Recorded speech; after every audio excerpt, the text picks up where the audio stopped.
한 해 동안에 반도체 지수가 너무너무 안 좋았거든요. 올해 안 좋은 거를 미리 반영을 했다. 올해의 주가 그리고 이제 앞으로의 주가는 지금 당장의 실적이 아니라 결국은 이제 내년도 또는 내후년도에 어떤 흐름이 나타날 것인지를 저희가 이제 전망을 해보는 게 중요할 것 같습니다. 슈퍼사이클이라는 말을 좀 쉽게 사용하시는 경향들이 있어요. 슈퍼사이클이라고 이름 붙일 만한 정도가 과연 될 것이냐. 저는 개인적으로 붙이고 싶진 않고요. 잘은 모르지만 가격이 뭐 내년 그 1분기, 2분기, 3분기, 4분기 계속해서 올라갈 가능성이 크고요. 그렇게 되면 제가 볼 땐 최소한 한 60% 정도 가능성이 있다고 보고 있고요. 그동안 오랫동안 부진했던 한국 반도체 섹터가 조금 기지개를 켜지 않을까.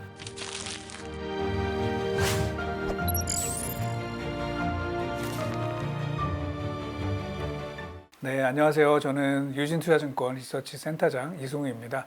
저는 이제 반도체 산업을 주로 분석을 해왔고요. 제 애널리스트 생활 한 20여 년 정도 했는데, 그거 좀 정리하는 차원에서 반도체 관련된 책을 하나 좀 집필을 했습니다. 반도체 오디세이라는 책이고요.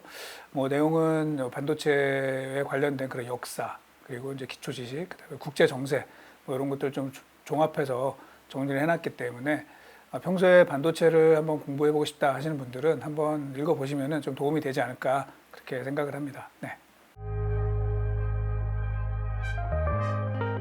저희가 그 1월 2일 날, 올해 1월 2일 날 첫 번째 보고서로 쓴 게 있습니다. 메모리 워치라는 보고서에서 올해 반도체 시황은 굉장히 좋지 않을 것 같다라고 이제 전망을 했습니다. 하지만 주가는 올라갈 것 같다라고 이제 보고서를 쓴 적이 있어요. 그 이유는 뭐냐면 작년, 그러니까 2022년도 한 해 동안에 반도체 지수가 너무너무 안 좋았거든요. 우리가 이제 올해 엔비디아가 주가가 200% 넘게 이렇게 오르고 있지만 사실 작년 한 해 동안에는 50% 주가가 빠졌습니다. 그랬다가 올라가는 것이고, 왜 그러면 저희가 주가가 올라간다고 생각을 했냐면 결국은 이제 작년에 많이 빠진 것이 올해 안 좋은 거를 미리 반영을 했다라고 보는 거죠. 자, 그렇다면 올해의 주가 그리고 이제 앞으로의 주가는 지금 당장의 실적이 아니라 결국은 이제 내년도 또는 내후년도에 어떤 흐름이 나타날 것인지를 저희가 이제 전망을 해보는 게 중요할 것 같습니다. 그런 차원에서 보면은 이제 그동안에 이 반도체의 가장 큰 걸림돌이 됐던 재고가 좀 줄기 시작을 하고 있습니다. 그래서 저희는 점진적으로 업황이 좀 개선될 것으로 보고 있습니다. 또 하나는 이제 올해 반도체 주가를 이끌었던 가장 중요한 테마는 다들 아시는 것처럼 이제 AI입니다. 그래서 엔비디아가 반도체 섹터 전체를 끌고 올라갔다라고 봐도 이제 과언이 아닌데, 지금 이제 엔비디아 실적이 발표가 지난주에 났죠. 그러다 보니까 이제 지금은 그 이후에 약간 그 눈치 보기, 그러니까 이미 뭐 좋은 것들은 다 알고 있고 그 이후에 과연 어느 정도 더 좋아질 것인지, 또 중국과 관련된 이제 미국의 제재 때문에 이게 과연 지금과 같은 속도로 계속 성장할 것인지, 이런 거에 대한 이제 눈치 보기가 좀 진행이 될 것 같고요. 또 하나는 이제 저희가 보고 있는 거는 인플레이션 데이터가 반도체에 또 영향을 굉장히 많이 주고 있습니다. 그래서 우리가 되짚어 보자면 7월, 8월, 9월 인플레이션 데이터가 좀 높게 올라가는 걸로 나오면서 주가가 조정을 거쳤는데 10월 달 데이터는 이제 다시 조금 안정세를 찾으면서 11월 들어서 다시 주가가 이제 올라가는 그림이 나오고 있습니다. 이런 흐름이 저희는 연말에서 연초까지 조금 지속이 되지 않을까 그렇게 좀 기대를 하고 있습니다.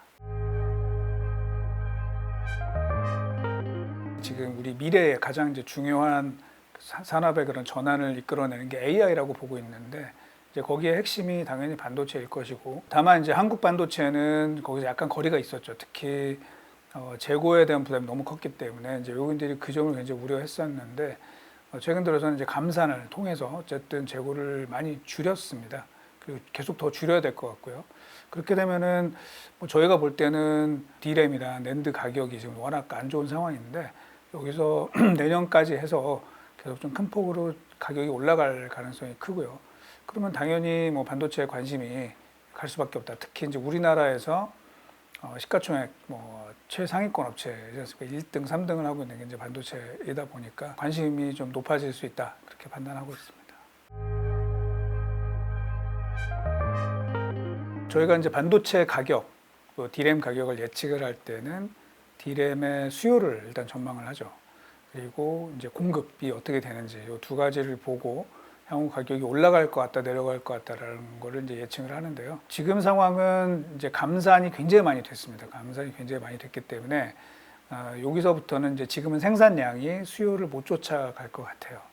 하지만 아직은 재고가 많이 있죠. 그래서 그 재고를 활용을 해가지고 결국은 이제 시장 수급을 맞추는 이런 상황으로 진행이 될 것 같습니다. 그런데 이제 결국은 생산이 부족하기 때문에 이제 그거를 디램을 사는 업체들도 다 알고 있죠.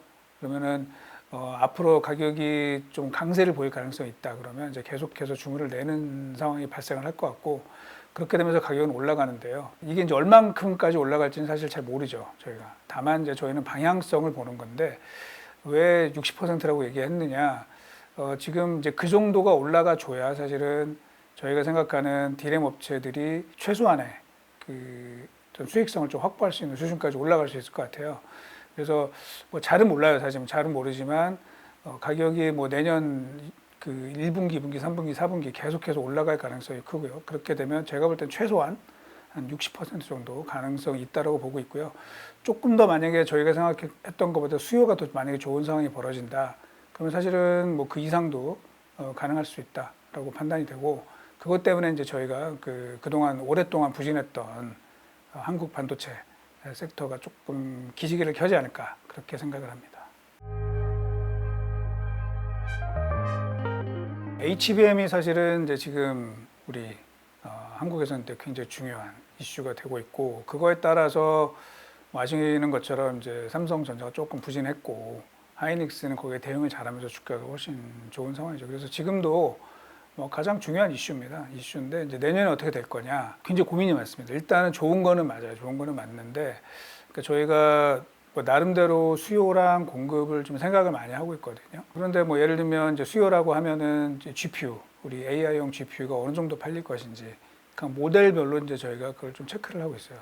근데 그 숫자랑 뭐 예를 들면 하이닉스나 삼성전자 또 마이크론이 뭐 내년도에 만들어 팔겠다고 하는 그 숫자랑 이게 조금 이렇게 매치가 좀 안 되는 부분이 있어요. 그래서 저희가 모르는 부분이 좀 있을 것 같다라는 생각인 거죠. 그래서 저희가 시장 조사 기관들 또 뭐 삼성전자, SK 하이닉스 계속 인터뷰를 하면서 좀 윤곽을 잡아가고 있는데요. 일단 현재 기업들이 이야기하는 거는 제가 볼 때는 이제 시장 조사 기관들이 예측한 것보다 물량이 훨씬 많을 것 같습니다.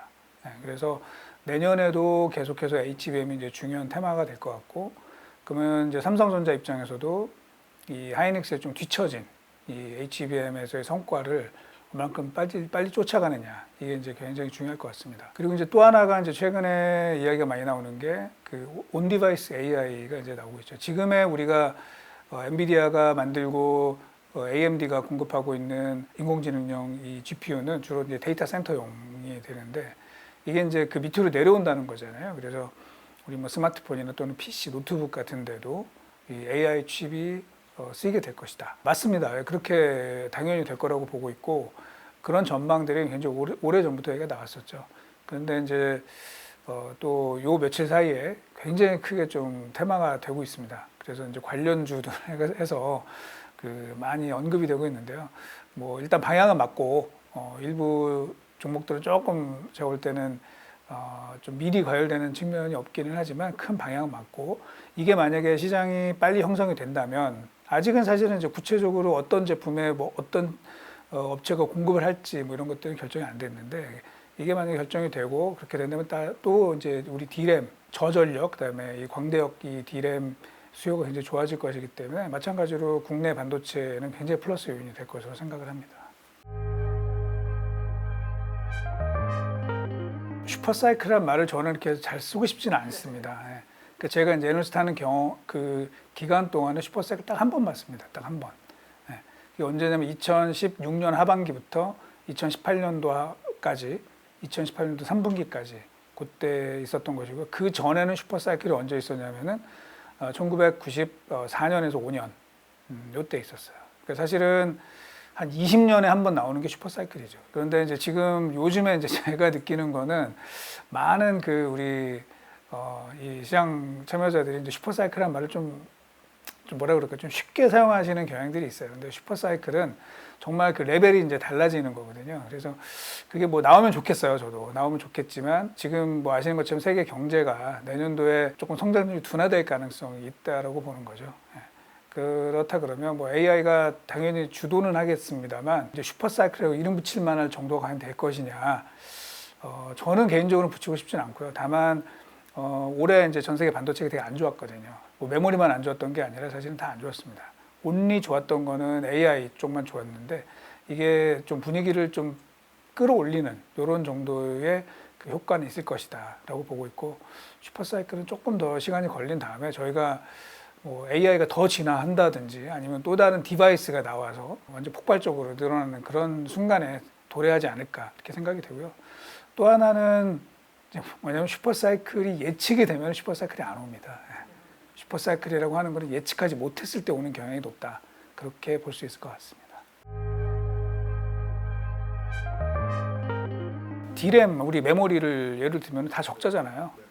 삼성도 전대미문의 적자가 났고 SK하이닉스 주가 올랐지만 역시 적자가 나고 마이크론도 적자고 그러니까 지금은 사실은 바닥을 겨우 벗어나는 정도 수준이죠. 주가는 미리 올랐지만 사실 업황은 아직도 좋지 않은 상황이고 재고가 제가 줄었다고는 했습니다만 여전히 매우 높습니다. 여전히 매우 높기 때문에 계속 감산을 하면서 가격을 좀 끌어올리고 그러면서 이제 조금씩 회복되는 그런 초입으로 저는 보고 있습니다. 삼성전자 물론 이제 뭐 과거의 역사가 되풀이된다고 저희가 볼 수는 없겠지만 삼성전자의 그 PBR 밴드를 아주 길게 한번 그려보면은 대략적으로 저점이 1.1배 그리고 고점은 약 2배까지 올라가는 경향이 있습니다. 그래서 실적이 좋아지면 PBR 2배를 타겟으로 해서 올라가는 경향이 있고 이제 바닥일 때 1.1배인데 이제 지금 현재가 어느 정도냐 그걸 말씀드리는 게 좀 편할 것 같은데요. 지금 1.4배가 안 됩니다. 근데 이제 이게 삼성전자가 과연 옛날처럼 2배를 갈 거냐 이거는 저도 잘 모르겠어요. 잘 모르겠지만 여전히 그 중간보다 아래에 있기 때문에 아직은 좀 올라갈 여력이 밸류에이션도 올라가고 또 실적도 올라가는 이런 단계가 나올 것 같습니다. 만약에 이제 2배가 간다 그러면 사실 이제 그때 슈퍼 사이클이 나올 수 있어요. 그러니까 슈퍼 사이클이 나오면 2배를 가는 것이고 근데 저희는 아직 그 정도까지는 안 보고 있습니다. 안 보고 있고 저희가 지금 이제 타겟으로 하는 거는 뭐 1.6배에서 1.7배 정도가 될 것 같고요. 그러면 계산되는 주가는 약 9만 원에서 10만 원 사이 그 정도를 갈 것 같습니다. 그래서 제가 뭐 장담은 못하지만 이제 저희가 목표 주가로 산정하는 게 그 레인지에 있다. 그렇게 말씀드릴 수 있을 것 같습니다. 설계 뭐 잘하죠. 왜냐면 사실은 예전에 우리 아이폰에 처음 들어갔던 이 칩을 삼성전자가 설계를 다 해줬어요. 설계를 하고 다 만들기도 하고. 그런데 이제 그 이후에는 이제 뭐 아시는 것처럼 스마트폰의 그런 경쟁 관계, TSMC의 그런 패키징 기술력 이런 걸로 인해서 지금은 이제 관계가 끊어지는 상황이긴 하지만 삼성전자도 잘하죠. 뭐 엑시노스가 뭐 논란이 좀 있긴 했지만 어쨌든 그래도 뭐 퀄컴의 스냅드래곤, 엑시노스, 미디어텍 이렇게 이제 보고 있는 거죠. 자 그런데 이제 제가 여기서 말씀드리고 싶은 거는 설계를 잘하는 회사들이 되게 많아요. 특히 인공지능 반도체 이런 쪽을 끌고 가려면 뭘 잘해야 될까? 저는 이제 설계는 뭐 당연히 잘해야 되겠지만 그거 이외에 저는 이런 얘기를 하는데 시스템 인테그레이션을 잘해야 된다는 거죠. 칩 하나를 만드는 거가 중요한 게 아니라 이런 수만 개의 GPU를 어떻게 연결을 하고 거기에 어떤 소프트웨어로 이걸 관리를 하는지 그게 결국은 최종적인 경쟁력을 갖게 되는 차이가 될 것이고요. 그런 면에서 이제 엔비디아가 강하다는 거죠. 엔비디아를 지난번에 이제 젠슨 왕이 그렇게 얘기를 한 적이 있어요. 우리를 반도체 GPU 설계를 잘하는 업체로 생각한다면 굉장히 큰 오산이다. 우리의 진짜 경쟁력은 결국 네트워크와 소프트웨어다. 빅테크들이 그거를 잘하는 업체들인 거죠. 즉 시스템 인테그레이션을. 그리고 반도체 설계는 뭐 여러 군데가 할 수 있을 것 같습니다. 삼성도 잘하겠지만 올해 들어서 주가가 막 240% 이렇게 많이 올랐죠. 그리고 사실은 우리가 더 과거를 가서 한번 우리 엔비디아 과거에 어땠나 딱 보면은 2015년도 그때 주가가 $5였어요. 근데 지금 이제 $500 거죠. 100배 올랐습니다. 100배. 그러니까 많이 올랐죠. 그래서 시가총액도 압도적으로 1등을 현재 하고 있는 상황이고 실적이 잘 나온 거는 이 정도 시가총액이 되려면 당연히 잘 나와야 된다라고 이제 투자자들이 봤을 수도 있고요. 그리고 이제 또 하나는 다들 아시는 것처럼 그 미국 정부 당국이 AI 칩에 이제 중국 수출을 좀 규제를 하고 있으니 뭔가 이제 조금 꺼림칙한 부분이 있는 거죠. 이제 그래서 일부 주주들은 조금 이제 차익 실현을 하고 그 다음 단계를 또 보겠다라는 거죠. 저는 뭐 큰 걱정은 안 하고요. 실적이 저도 깜짝 놀랄 정도로 지금 실적이 잘 나왔습니다. 엔비디아가 지금 어느 정도냐면은 사실은 저희가 이제 엔비디아가 성장성이 높은 기업으로 생각을 했었고 나중에는 어떻게 될지 모르지만 사실은 올 초만 하더라도 이 회사가 가지고 있는 뭐 매출액 규모나 이런 것들이 조금 이제 과도하다 싶지 않나 이런 생각을 했었는데 이번에 발표된 실적을 보면요 매출액 자체가 181억 달러가 나왔는데 이거는 삼성전자 그리고 인텔 심지어는 TSMC를 넘어선 숫자입니다. 그러니까 이제 명실상부하게 시가총액 1등만이 아니라 매출액으로도 그리고 당연히 이익으로도 다른 반도체 업체들 압도하는 그런 기업이 됐기 때문에 뭐 일부 뭐 차익 실현을 할 수는 있겠지만 엔비디아가 계속해서 이제 반도체의 주도권을 주도하지 않을까 이렇게 생각을 합니다. 밸류에이션을 제가 이제 말씀을 드리면은 이제 엔비디아가 실적이 이번에 너무 잘 나왔기 때문에 그걸 가지고 내년도 예상 실적을 기준으로 현재 PER을 계산하면 한 27배, 28배 정도 돼요. 반면에 AMD는 현재 컨센서스 기준으로 내년도 실적 기준으로 PER이 한 30배입니다. 그러니까 사실은 엔비디아가 고평가됐다, AMD가 이거는 이제 사실은 제가 볼 때 맞지 않는 이야기인데, 근데 이제 반면에 뭐 이런 거죠. 엔비디아도 갑자기 이제 회사가 성장을 했잖아요. AMD도 엔비디아의 칩보다 더 성능이 우수한 현재 칩을 내놓고 있고, 또 많은 우리 빅테크 업체들이 엔비디아의 칩에 너무 얽매이는 거에 대해서 이제 좀 리스크로 생각을 하고 있으니 당연히 그 대안을 찾을 수 있죠. 그래서 이제 그 첫 손에 꼽히는 회사가 AMD가 될 수 있고, 또 인공지능 반도체에 주로 이제 투자하는 그런 투자자들이라면 아까 말씀드린 것처럼 이제 이 정도 됐으면 엔비디아에서 이제 AMD를 한번 갈아타. 물론 이제 차이는 굉장히 많습니다. 그 두 회사 모두 데이터 센터 세그먼트라고 이제 매출액을 발표를 하는데 그게 한 9배 차이가 납니다. 경쟁사라고 우리가 보기는 하지만 사실은 경쟁이 안 되죠, 아직은. 네. 하지만 그래도 그 차이가 많기 때문에 향후 올라갈 수 있는 여력은 또 AMD가 더 클 수 있다. 이런 기대감들을 갖고 있고요. 저는 뭐 두 회사 다 우리가 관심을 갖고 계속 봐야 되는 그런 기업으로 보고 있습니다.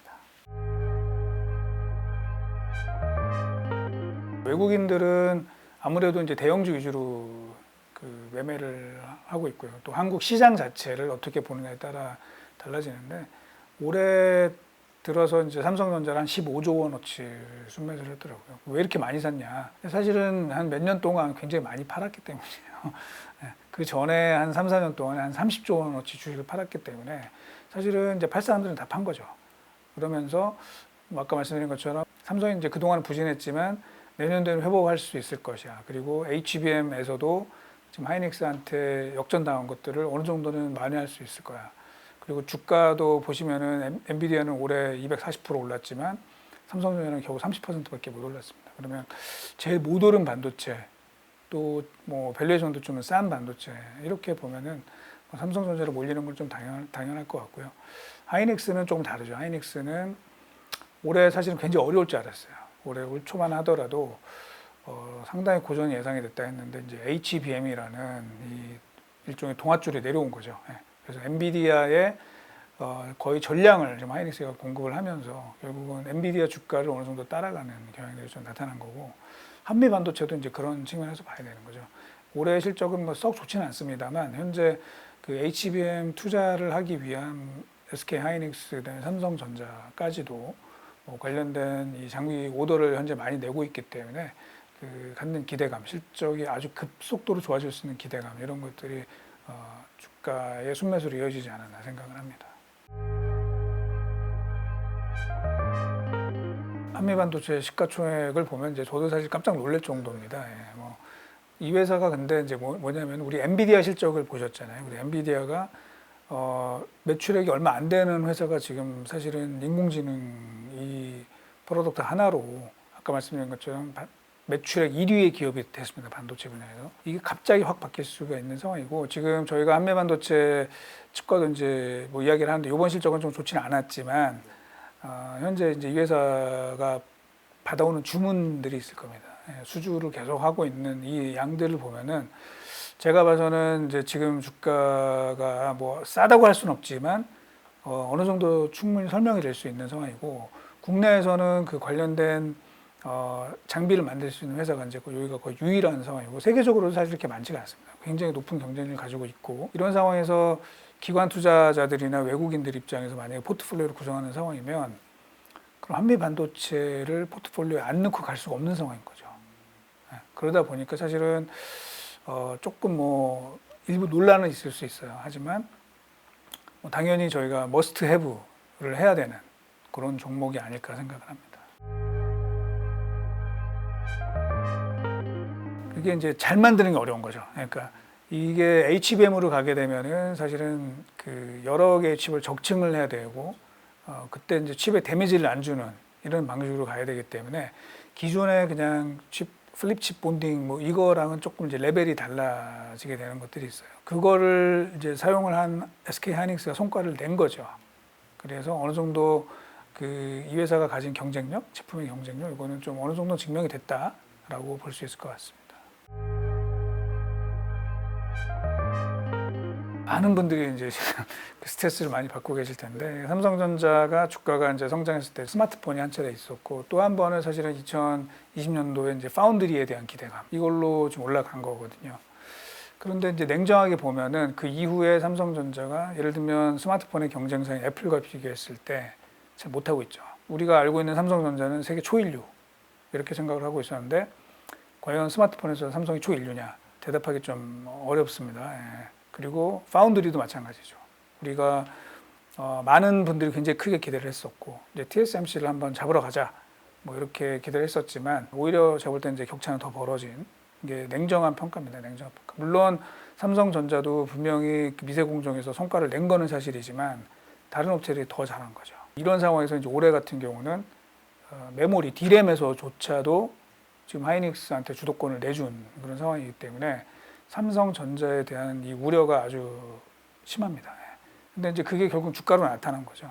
그래서 주가가 점점 밀리더니 이제는 반도체 섹터에서 시가총액 4등까지 밀렸습니다. 1등이 엔비디아, 2등이 TSMC, 3등이 브로드컴, 그리고 삼성은 이제 4등까지 밀려 있는 거죠. 여기서 제가 볼 때 삼성이 어떤 반전의 기회를 잡지 못하면 정말 위험해질 수 있다고 저는 봐요. 그런데 이제 제가 그 만나본 삼성전자 임직원분들이 좀 굉장히 심기일전을 하고 있습니다. 물론 이제 제가 뭐 그 말을 믿고 투자해라 이렇게는 말씀 못 드리겠습니다만 원래 삼성전자가 제가 봐서는 전 세계에서 가장 매파워가 뛰어난 회사 중에 하나입니다. 그래서 이제 분위기만 사실은 이제 좀 돌아간다 그러면 그동안의 부진은 상당 부분 많이 할 수 있다. 그럴 가능성이 있습니다. 올해 들어서 뭐 SK 하이닉스가 주가가 70% 올랐는데 삼성전자는 30%밖에 이제 못 올라서 그렇게 격차가 많이 벌어졌잖아요. 이거를 그대로 가지는 않을 겁니다. 그대로 가지는 않을 것이고 일단 반도체, 메모리에서도 좀 성과를 낼 가능성이 있고 나머지 분야에서도 특히 또 시장에서도 많이 기대를 하는 게 M&A 언제 하냐 뭐 이제 이런 것들이잖아요. 아까 뭐 제가 이제 시가총액 3등으로 올라간 브로드컴이라는 회사가 대표적으로 전략적 M&A 잘해가지고 지금 이제 삼성전자를 제낀 부분이 있거든요. 그런 부분에서 뭐 한두 개라도 이제 삼성전자 좀 성과를 보인다면 그리고 특히 이제 파운드리 이것도 뭐 저희가 단언할 수는 없지만 최근 들어서 삼성전자 조금씩 괜찮은 얘기도 좀 들려올 것 같습니다. 그래서 특히 뭐 많은 우리 빅테크 기업들도 자체 반도체 칩을 이제 설계를 하겠다 뭐 이렇게 준비를 많이 하고 있기 때문에 그런 것들에 삼성전자의 기회가 상당히 많다라고 보면은 그동안 이제 우려를 좀 벗고 내년에는 조금 희망을 보여주지 않을까 그렇게 기대를 합니다. 그렇습니다. 하이닉스는 올해 역대 최대 그 적자를 내고 있음에도 불구하고 주가가 많이 오르고 또 D램에서는 어쨌든 상당한 성과를 낸 거죠. 삼성을 HBM이라고 하는 이 고난도 기술에서 좀 제치고 이래서 분위기가 좋습니다. 하지만 SK 하이닉스도 아킬레스건이 있죠. 결국 이제 낸드 플래시입니다. 낸드 플래시가 엄청난 적자가 나오고 있는 상황에서 이거를 과연 반전시킬 수 있느냐. 그게 또 이제 문제가 될 것 같아요. 그래서 D램 잘하는 거는 이제 시장에서 다 밸류에이션이 어느 정도 됐다고 저는 보고 있어요. 그래서 실제로 아까 삼성전자의 그 PER이 이제 1.6배에서 1.7배 정도를 저희가 본다고 했는데 하이닉스가 현재 그보다 훨씬 높습니다. 이제 그만큼 긍정적으로 현재 보고 있는 건데 여기서 한 단계 더 레벨업이 되기 위해서는 결국은 낸드 플래시의 상황을 과연 개선시킬 수 있느냐, 이익을 낼 수 있는 비즈니스인지 이거를 이제 증명을 하느냐가 SK 하이닉스의 가장 큰 숙제가 아닐까 생각을 합니다. 국내는 이게 우리나라 그 반도체 그 생태계가 너무 약한 거죠. 그러니까 삼성전자, 하이닉스 다음으로 이제 시가총액 큰 회사가 한미 반도체거든요. 너무 차이가 크잖아요. 전체로 약한데 일단은 전체 생태계를 좀 강화하는 게 좀 중요한데 지금 당장 보면은 한미 반도체가 많이 올랐고요, 원저번에. 그 이외에 또 중요한 게 뭐냐? 당연히 이제 첨단 기술이 들어가는 분야일 것 같아요. 그래서 그런 부분에서 장비 업체들 중에서는 저희 뭐 주성 엔지니어링, 그다음에 유진테크 이런 회사들이 나름대로 그 첨단 기술력을 좀 갖추고 있다라고 보고 있고, 온디바이스 AI 뭐 이런 쪽으로 하게 되면은 또 여러 가지 제품들이 이제 되게 다양화될 거라는 거죠. 그러면은 그 제품들을 테스트할 수 있는 그런 능력들 이런 거 되게 중요해집니다. 그런 측면에서 이제 저희가 좋게 보는 종목 리노공업입니다. 또 때마침 오늘 또 주가 많이 올라가더라고요. 그래서 그런 종목들이 좀 관심 있게 보는 종목입니다. 그거는 제가 볼 때는 뭐 딱 정답은 없는 것 같고 뭐 개인들의 성향에 따라 다른 것 같아요. 나는 이제 해외에 더 관심이 많고 해외 주식이 더 익숙하다 하신 분들은 뭐 거기에 상당히 기회가 있을 수 있고요. 또 나는 잘 모르겠다. 나는 그냥 국내에서 트레이딩하고 하는 게 좋겠다 하신 분들은 또 국내에서 또 많은 주식 그 종목들이 있기 때문에 각 리서치에서 나오는 뭐 추천 종목 이런 것들을 잘 참조하시면 뭐 기회가 있지 않을까 생각을 합니다. 제가 이제 이렇게 말씀드릴게요. 팹리스 업체 하면은 이제 따라오는 게 이제 파운드리잖아요. 그 파운드리는 팹리스의 제품을 대신 만들어주는 거죠. 그러면 전 세계 1등 파운드리가 TSMC인데 TSMC의 넘버1 고객은 누구냐는 거죠. 애플입니다. 그러니까 결국은 애플은 반도체를 만들어 달라고 TSMC한테 요청을 하는 거죠. 반도체 회사인 거죠. 그래서 사실은 애플은 이제 공식적인 반도체 통계에는 반도체 업체로 안 들어가죠. 왜냐하면 외부에 제품을 판매를 하지 않으니까 자기네가 다 쓴다는 거잖아요. 하지만 분명한 반도체 업체를 봐야 되는 거죠. 그런 회사들이 되게 많이 늘어날 수 있을 것 같습니다. 예를 들면 테슬라도 그렇게 갈 수 있을 것이고 다른 업체들도 그렇게 갈 수가 있다고 저는 보고 있기 때문에 큰 시각에서 보면 사실 이제 반도체로 봐야 될 것이고요. 특히 애플 같은 경우는 반도체 중에서도 최첨단 기술을 쓰는 제품들을 만들잖아요. 사실은 최상위 포식자로 보는 게 맞습니다. 그러면 삼성전자도 아까 이제 파운드리에서 뭐 잘하는 거, 엔비디아랑 관계를 지금도 물론 관계 좋지만 하는 것도 중요하지만 애플과 다시 어떻게 거래를 끌어내느냐. 거기에 어떻게 보면은 좀 더 구체적인 그 성장의 조건이 있다 이렇게 판단을 하고 있습니다. 전략 자원이라고 하는 거는 이제 뭘까요? 이게 큰 부가가치를 갖다 주는 것이죠. 그래서 예전에 뭐 비단이 지금은 아니지만 예전에는 그게 전략 자원이었습니다. 굉장히 큰 유럽의 귀족들 사이에서 이게 어마어마한 그 가치를 가진 그런 제품이었고 한때 또 뭐가 있으면 도자기도 그랬었던 거죠. 근데 이제 지금도 반도체가 왜 전략 자원이냐면 다들 아시는 것처럼 우리가 쓰고 있는 거의 모든 제품들이 반도체의 성능에 따라서 제품의 그레이드가 나뉘는 거죠. 가장 비싼 자동차에는 가장 좋은 반도체가 들어가는 것이고 또 가장 좋은 항공기에는 또 최첨단의 반도체들이 들어가는 것이고 우리 스마트폰도 마찬가지예요. 결국 스마트폰의 이 그레이드를 결정하는 것은 반도체입니다. 거기 어떤 프로세서가 들어가고 어떤 디스플레이가 들어가고 이제 이게 결정이 되는 것이기 때문에 결국 반도체를 생산할 수 있는 국가, 생산할 수 있는 기업이 주도권을 쥐고 많은 부를 줄 수 있는 거죠. 그러다 보니까 당연히 이거를 이제 전략 자원으로 보고 있고 거기에 더해서 알고 계신 것처럼 이게 이제 무기에서도 또 워낙 중요해지고 있습니다. 전 세계가 그동안에 약간 이제 평화 분위기에서 지금은 다극 체제 또는 양극 체제 이렇게 나뉘어지는 좀 복잡 다변화된 상황이 되고 있기 때문에 이 반도체라는 이 기술을 자기네들이 선점하기 위한 이러한 쟁탈전이 계속 이제 펼쳐지고 있어서 그런 면에서 이제 반도체는 우리가 항상 그 관심을 갖고 지켜봐야 되는 그런 전략 자원으로 볼 수 있을 것 같습니다. 그러니까 이제 많은 분들이 당연히 이제 중국이 반도체 굴기를 통해서 좀 따라올 것이고 이렇게 이제 전망들 많이 하셔가지고 중국 반도체 업체들이 정부로부터 큰 지원을 받고 그래서 앞으로 주가가 상당히 유망할 것이다. 라고 이제 보시는 분들이 적지 않거든요. 그런데 사실은 이제 중국에서 지금 유명한 반도체 업체라고 해봐야 사실은 이제 SMIC라는 업체, 그 정도 생각할 수 있거든요. 한국 반도체 업체들의 시가총액보다 중국 반도체 업체들의 시가총액이 더 큽니다. 굉장히 중국의 반도체 업체들이 많고요. 그리고 시가총액이 크다는 얘기는 결국은 싸지가 않다는 거죠. 그러니까 중국 반도체 업체들이 중국 정부의 그런 지원을 등에 업고 성장을 많이 할 것 같아요. 제 생각에도. 그런데 그거를 감안하더라도 지금은 제가 볼 때는 싸지 않다. 오히려 굉장히 비싸다. 예를 들면 중국의 그 나우라 테크놀로지라고 하는 이제 반도체 장비 회사가 있어요. 이 나우라 테크놀로지 같은 경우 시가총액 30조 원이 넘습니다. 예.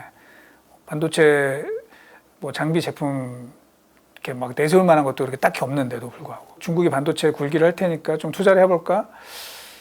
뭐 하시는 건 자유지만 제가 볼 때는 한국 반도체가 더 낫다 지금 상황에서 투자하시기에 그렇게 말씀을 드리고 싶습니다.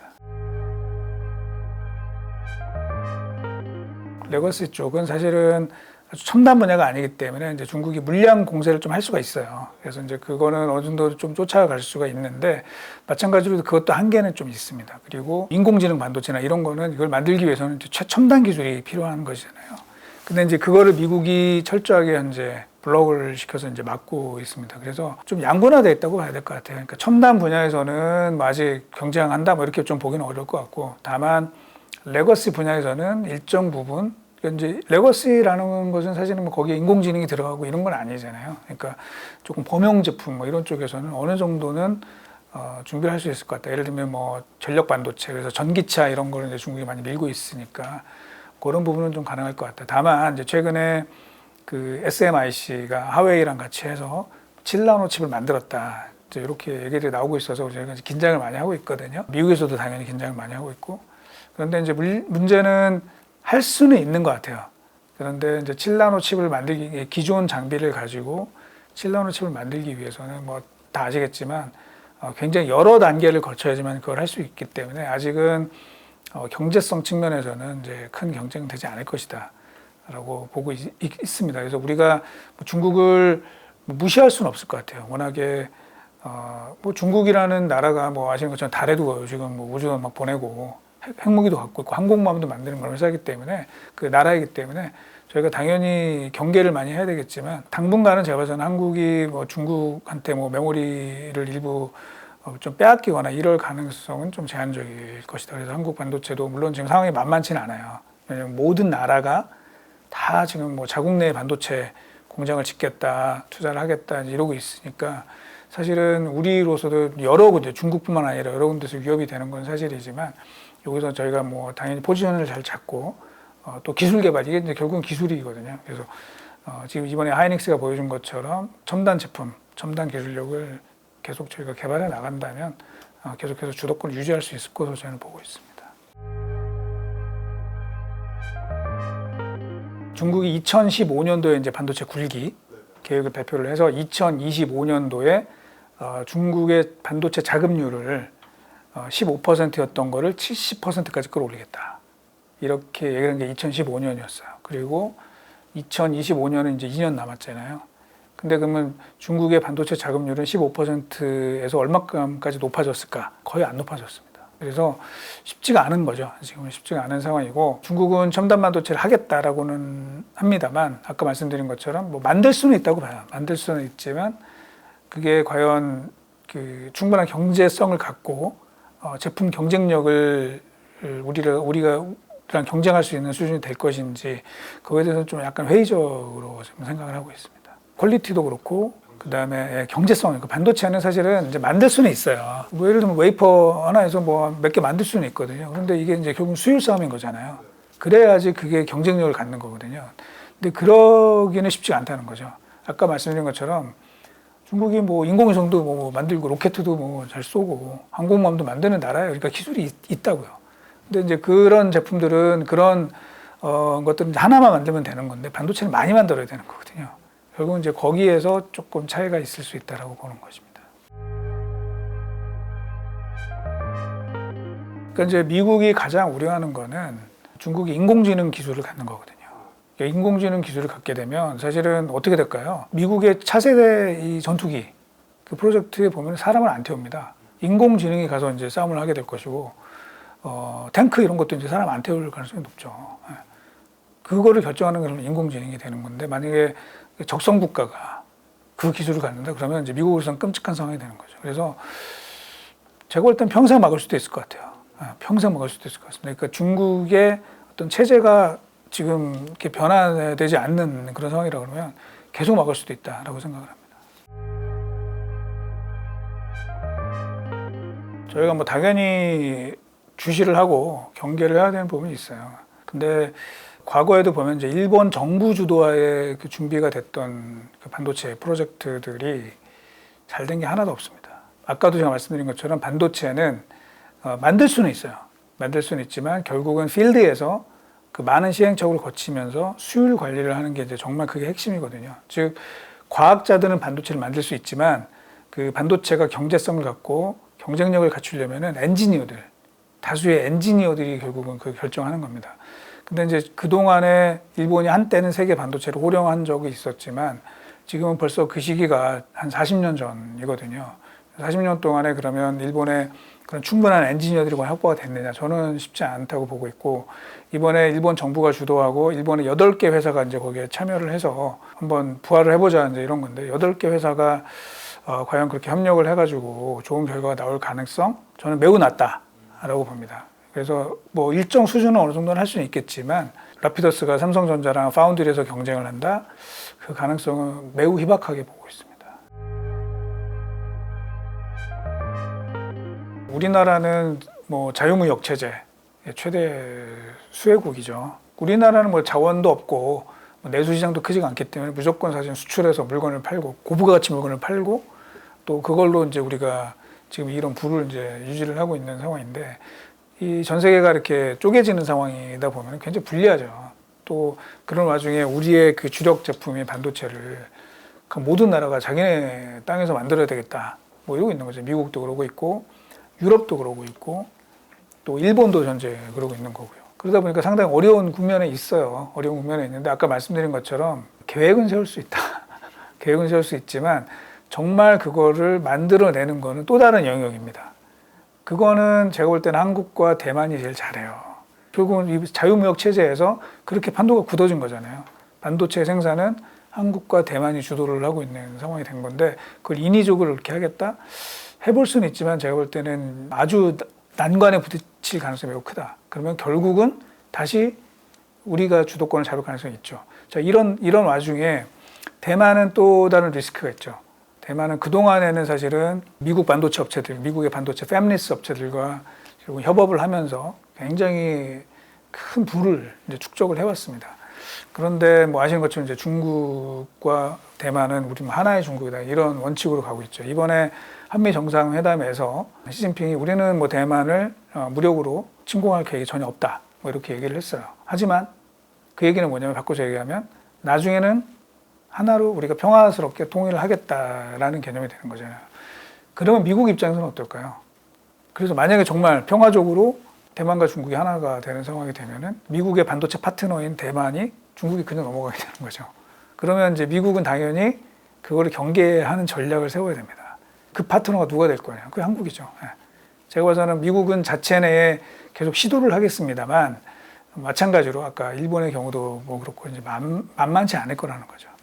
그러면 저희는 거기에 기회가 있을 수 있다. 그래서 삼성전자 파운드리 계속 부진했는데 제가 볼 때는 큰 흐름이 좀 바뀔 가능성도 있다. 그런 쪽에 좀 희망을 걸고 있습니다. 그럴 수 있죠. 그럴 수 있죠. 그래서 다들 아시는 것처럼 워렌 버핏이 TSMC를 팔았잖아요, 전부 다. 그 이유가 뭐겠어요? 저는 그런 리스크를 본다고 보고 있어요. 지금 사실은 삼성전자랑 TSMC의 파운드리의 실력이나 뭐 성과나 이런 걸 보면 당연히 TSMC를 가져가야죠. 미국 반도체 파트너니까. 그런데 주식을 어쨌든 다 좀 처분을 했다. 그런 부분도 저는 영향이 있지 않을까. 뭐 개인적인 생각이지만 그렇게 판단을 하고 있습니다. 그러니까 그것도 이제 계획이죠, 계획. 미국이 삼성도 오고 마이닉스도 오고 TSMC 오고 그랬지만 사실은 그게 지금 생각보다 잘 안 되고 있어요. 물론 삼성은 미국의 공장이 기존에 있었기 때문에 테일러에 대한 투자가 현재 진행이 되고 있고 거기서 많은 변화가 있는데요.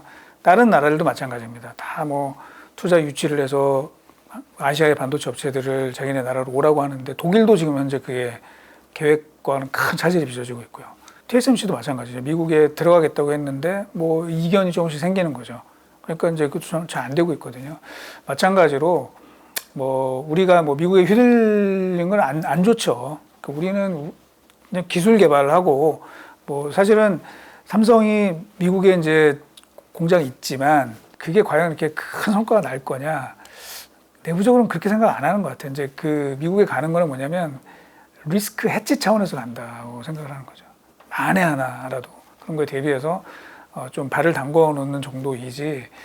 왜냐하면 그 공장을 유지하려면은 거기서 아주 높은 경쟁력을 계속 유지하려면은 굉장히 많은 엔지니어들이 거기 있어야 됩니다. 근데 미국에서 과연 그 정도의 엔지니어들을 조달할 수 있을까? 미국 사람들이 우리나라 이 반도체 인력처럼 그렇게 잘 관리를 하면서 높은 수율로 제품을 만들 수 있을까? 굉장히 그 물음표가 많이 찍힌단 말이죠. 그래서 우리는 뭐 이제 미국의 요구 조건 어느 정도는 들어주는 척 하면서 사실은 우리의 기술 개발 그리고 우리의 전략대로 가는 게 더 중요하지 않나 생각을 합니다. 미국의 강점은 결국은 그 반도체를 수율 관리를 하면서 대량 생산하는 게 아니라 그 흔히 말하는 원천 기술 그리고 목줄을 쥐고 있는 기술들 그것들을 딱 쥐고 있거든요. 그래서 거기를 맡고 있기 때문에 이제 큰 영향력을 발휘하는 거죠. 그리고 우리는 그러면 미국이랑 당연히 관계를 좋게 해야죠. 유럽이랑도 좋게 하고 또 일부 이제 좀 싫어하시는 분들 있지만 일본과도 관계를 좋게 하는 게 중요합니다. 이번에 사실은 SK 하이닉스가 HBM에서 그런 굉장히 좋은 재료를 발굴을 해서 삼성전자보다 좋은 성과를 낸 거가 일본 소재가 들어간 거거든요. 그래서 사실은 우리는 뭐냐면 우리의 반도체 기술력을 높이기 위해서 다른 나라를 잘 이용해야 되는 거죠. 잘 이용을 하면서 우리의 경쟁력을 더 끌어올리는 이거는 제가 볼 때 한국이 제일 잘하지 않나 이렇게 생각을 합니다. 이제 앞으로 성장하는 산업들은 뭐 여러 개가 있죠. 뭐 전기차도 있을 수 있고 또 바이오도 있을 수 있고 뭐 신재생 뭐 에너지도 여러 가지가 있겠지만 그 모든 분야에 사실은 필수적으로 들어가는 게 결국 뭘까요? AI라고 이제 저희는 보고 있습니다. AI는 굉장히 광범위한 그런 테마이고 그러면 AI의 경쟁력을 높이려면 뭘 잘해야 될까요? 저는 뭐 반도체인 것 같습니다. 그래서 지금까지는 그런데 이제 우리는 이제 메모리 중심의 그 반도체 해왔고 앞으로 그 AI 테마에 저희가 그 AI의 큰 흐름에 이제 물결을 타기 위해서는 좀 더 아까 말씀한 시스테매틱한 그런 뷰를 갖고 전략을 세워 나가면 계속해서 주도를 할 수 있을 것이라고 기대를 합니다. 결국은 이제 뭐 반도체뿐만 아니라 우리가 투자자들이 주식 투자를 하시려면은 본인의 그 투자 철학 그리고 원칙 이거를 갖고 하시는 게 좋습니다. 즉 남의 말을 듣고 하루 저녁 사이에 또 의견이 바뀌고 이런 경우 하게 되면은 결국은 계속 휘둘리게 됩니다. 나의 투자 철학은 무엇인지 한번 생각을 해보시고 또 나름대로의 원칙을 세워놓고 그걸 좀 지켜나가는 그런 투자를 하신다면 수익을 크게 보시지 않을까 그렇게 기대를 합니다.